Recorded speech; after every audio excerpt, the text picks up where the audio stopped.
To pray, there's no angels where I go, only pieces that are broken, scattered dreams across the floor. I'm home. Alright, fine. I'll continue the story. You don't have to keep nagging me about it. Even though you're being quiet. That's worse for me, you know. I don't like it here. At least make some form of sound. Now. Hello everybody. This is Kiru's show here. And, well, whenever you last left off, Midoriya and his younger brother stepped into a new reality. Something that neither of them created. And, well, surprise, surprise. They've had a bit of a run-in with a powerful organization who just so happens to deal with the kind of shit Midoriya and his brother can do. Now, let us begin with Midoriya and his brother. Roughly an undisclosed amount of time later. Now, with that being said, the two do wake up in a holding cell. As soon as they wake up, Midoriya does actually look down, just looking at his hands. He's still at the physical age of 7 or 8 years old. What is going on with him? Trying to figure all this out, while his brother is at least trying to pace back and forth, somewhat panicking a bit. Midoriya looking around the room. As soon as he does see a security camera, he brings his hands up and waves it to try and turn it off or to destroy it. Nothing happening. His brother turning around and saying that he already tried that. So, something's wrong here. Something's very, very wrong. Our abilities aren't working. Well, did you try your shush? From what I know, they don't know anything about that. At least I don't think. In Midoriya's head, he hears his brother using telepathy, saying that he read one of the doctor's minds. They don't know what quirks are, let alone have them in this reality. One of the doctors came by the room and he felt their brainwaves. So, just don't say anything about quirks, okay? Also, don't disclose them, okay? If you got super strength, super speed, an ability to phase or anything, don't show it off. Let's just play on their rules right now. We're in their existence. And I think we're already doing enough damage being here. Midoriya replying back, okay. As they wait. Now, eventually, someone does walk into the room. A blonde woman with glasses walks in, and her hair is going past the coat she is wearing, as she brings a chair directly up to the cell, right in front of the glass, saying that she is Dr. Chloe, and she would like to talk to both of them. Now, would you please state your name for the record? Both these two looking at each other, before simply Midoriya taking the lead, asking exactly where are they. I'm not allowed to disclose that information. Now, what are your names? Well, first off, I can already tell you one thing. Hey, don't even... Shush. Midoriya is saying, bringing his hand up. Midoriya is stepping directly in front of the glass, saying that he and his brother are not even from this reality. Now, so, if you're going to try and look our names up on record, see where we live, where we are, well, I can tell you this. Midoriya reading the woman's mind, and saying that Miss Chloe Davis, her eyes immediately widening. Midoriya going on to say that they are from a reality outside of their own, or whatever connecting realities around you have. As soon as we stepped in, your organization, the SCPs, whatever, I don't care, you made contact with us and took us in. Now, I'm going to put these in some very simple words. Where are we? And would you please answer my question? Otherwise, I'm going to break down this wall and find out for myself. And take down whatever is stopping me from bending reality. And just simply walking through this wall. The doctor, somewhat scared. Midoriya knows about the SCP organization and her name. Now, she does regain her composure, simply thinking that that might just be a fluke. Reality benders, they must have some form of power, right? Something that can help them in the situation. Before she does at least think for a second, that might not be right. Somewhat just going back to her previous statement. She would like names. Midoriya taking a deep breath in and saying Izuku Midoriya and his brothers. Now, I'm not really sure of a good name, so let's just say I honestly don't know. I can figure that out later. Anyways, now, with that being said, she writes them down. Midoriya says once again that they mean no harm. However, they do have a bit of an interest now. Well, do you at least understand how you got here? If you know exactly what the organization I work for is. Oh, that's simple. Me and my brother over there, after the last universe we inhabited was annihilated and we tried saving it, we had to step outside of reality. And we had a bit of an argument. Midoriya looking at his brother, as his brother stares daggers at him. Him walking forwards and saying that they had a bit of a disagreement. However, they put their differences aside whenever they woke up, and discovered their plane of existence. Wait, discovered? Yes, Miss Davis, I guess I can call you.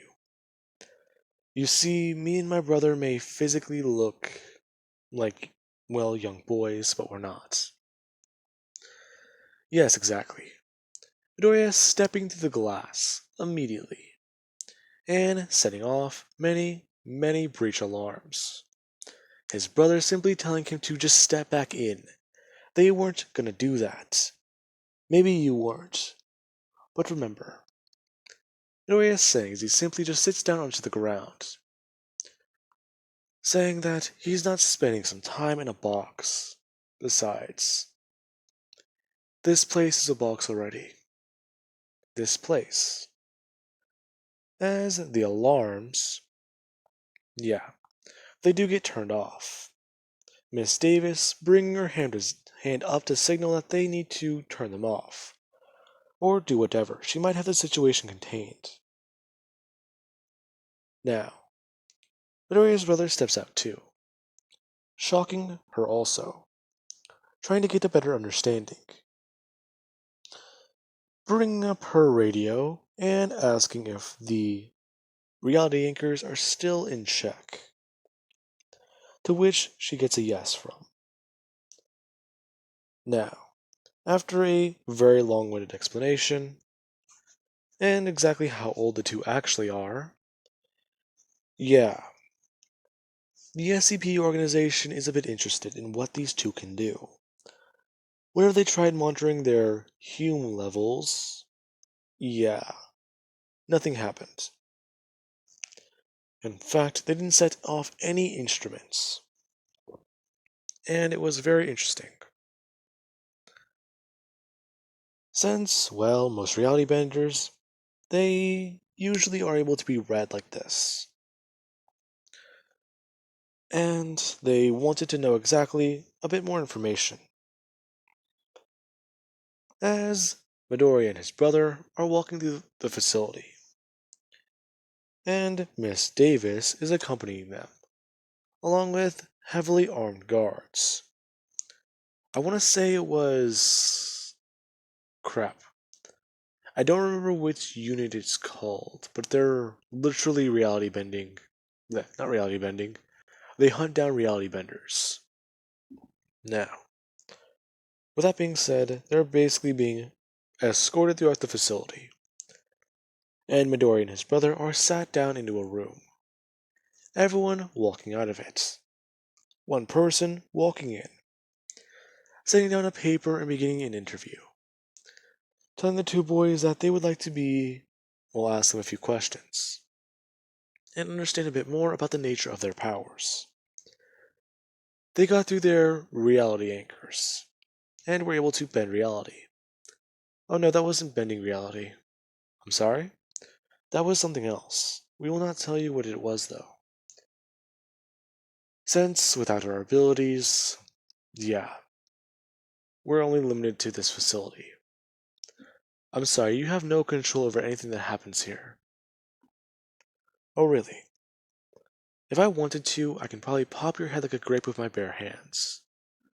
I may physically look, well, young, comparative to you, however, I am far older than you, far wiser.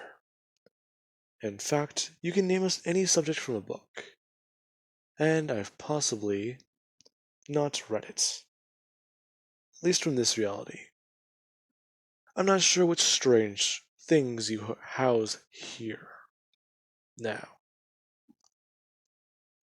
yeah, after another long-winded interview, and getting something sorted out, Midoriya and the person in question, along with his brother, do eventually come clean about what is going on. Midoriya and his brother, yeah, they're two halves of the same coin. 50% of the power they both share was once Midoriya's. He gave away half of it. Now, that does intrigue this person. However, they do want Midoriya to be terminated. And his brother. Since if they terminate them, then they can at least stop or prevent another reality bending incident. So, they do at least think that. However, yeah. After they did that to Midoriya and his brother, things did not turn out very well. Midoriya simply reawoke in the prison cell, and his brother was pacing back and forth, living throughout the same things. However, Midoriya does point out to the person that termination will not work this time. I'm sorry, this time. Yes. As soon as me and him walk out of this room, that squad out there is gonna fire precisely, from what I can at least tell, 87 bullets at both of us, killing me instantly, then him. Midoriya's brother a bit confused. He doesn't remember any of that. What happened? Now, Midoriya goes on stating that, trust me, if he could die, he would. He did say that he was far older, but he's at least lived a few thousand lifetimes. So once again, termination is not an option. Now, Midoriya goes on a state as he brings his hand onto the desk, immediately pushing down on it a little bit, smashing it directly into two, telling this person that he doesn't care if they're part of the O5 Council. The person in question scared for their life, and Midoriya beginning to list off SCPs from their brain, from their minds. along with things that they've repressed, things that they've hidden. As soon as the task force walk in, Midoriya mentions in SCP that is a cognito hazard, I believe. That's it's called. If you hear mention of it or see it, then you become infected by it, and the hallucinations get set in. Everyone turning on each other and opening fire around each other. As Midoriya tells the person in front of him that all this can go away. Just turn off the anchors. The person bringing their hand under their desk. Midoriya think that they're about to press a button. However, they don't. They pull a firearm and shoot Midoriya in the face. Midoriya going through the same steps that led him here. However, whenever he does say that, as soon as the person pulls the gun up to his face, he smacks it upwards, telling them again it won't work. That is twice now. Now release us. As soon as the person does bring their hand under their desk again, Midoriya brings his hand directly over their face and begins to squeeze a little bit. His brother, somewhat just shocked as to what is going on, trying to use telekinesis and his power to take down the task force, stopping the bullets in midair and saving a few of their lives. Now, the anchors are turned off. And surprise, surprise, shit's gonna get bad. Now, as soon as that has happened, Midoriya waves his hands. And his brother does too. Midoriya immediately makes the person forget in front of him, as he walks back over to the chair, and his brother healed the task force. Them somewhat staying there confused as they're at the hallway. Midoriya manipulating the person's thoughts as to let them roam freely throughout the facility, and give them complete access throughout all the files they can find on SCPs, since they are clearly made aware of the power these two hold, and can be viewed as valuable assets. They are only mere children after all. That's what they think at least. Now, Midoriya goes into an act, telling his brother to play along. As he does, reluctantly, listening to his brother. Now, after that is all said and done, Midoriya and his brother are set up with a room, a place where they can stay, as they're given video games, food, and, well, told that they are going to have a guard stationed outside of their room. Him being given a reality anchor. That reality anchor is to protect him, not to stop those two, however. Midoriya read the guy's mind.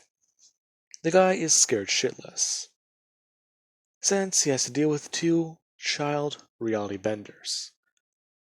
Yeah, last time they've had to deal with some of these things, or people, they've had nightmares. And, well, it could probably be best assumed to be a Keter, or at least involve a few sites being nuked. None of it was ever pretty. Now, with that being said, Midoriya and his brother do spend time here, along with actually manifesting and getting files that they need and want. Now, along with that, Midoriya goes to bed that night, somewhat just thinking, as he begins to working on a new reality in his bare hands. This is going to be unique, different. However, he does feel a bit different too. He died twice today, and his power does feel a bit bigger. In fact, now that he thinks about it, his brother doesn't feel the same either. He was unaware as to what happened, right? He doesn't know what he did. Is he the same? No, he should be, right?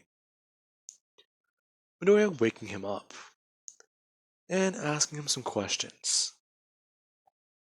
His brother reluctantly answering them. Now that Midoriya does bring it up, he does feel a bit hazy on the subject. Like something doesn't add up in itself. So, Midoriya does at least put his hand on his brother's head and gives away what he believes to be a bit of this extra power he's gained in order to keep the balance. Midoriya feels like he's at a 53, while his brother is at a 47. Midoriya giving 2% away, and wondering about what the 1% he could do with. It gives him a small advantage. And should he keep it, maintain control? No, he doesn't feel right. However, well, one thought being in his mind, one thought that he shields from his brother. If his brother isn't the same, he can take this power away from this one and let it live a normal life. Back to the reality where he pulled it from. And find the other one. Find his other brother.